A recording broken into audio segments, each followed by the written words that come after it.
So guys, gagawa tayo ng braised pork ribs. So meron na ako dyang bawang at saka red onion.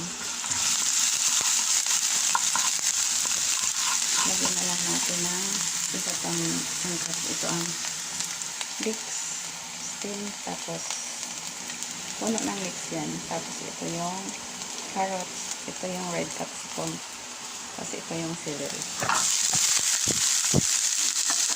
Isa lang natin.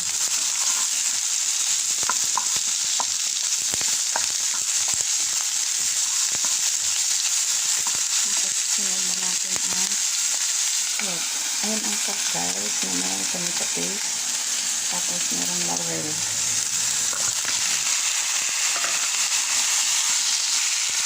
I-brown lang siya sandali. Lagyan na natin ng paminta guys. Ayan, pamintang durog. Tapos paprika powder. Ayan, paprika powder. Okay. Kunti mag-disparate guys. Para sumarap naman. Tapos kunting hoisin sauce. Hoisin sauce. Hindi lang na. Dalawang ito.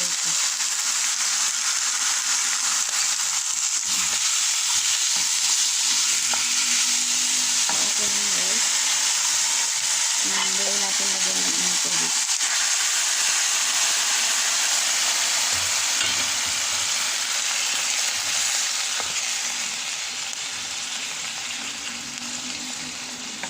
So ang gawin nito guys, simmer lang siya ng lowest heat, yung pinakamahinang apoy hanggang sa maluto. Tapos mag-ano na yan siya, maging sauce na yung gulay dyan, malulusaw na. Tapos kunting-kunti na lang ang sauce. That's it guys. Thank you so much for watching guys. Yan, lipat na natin sa pressure cooker.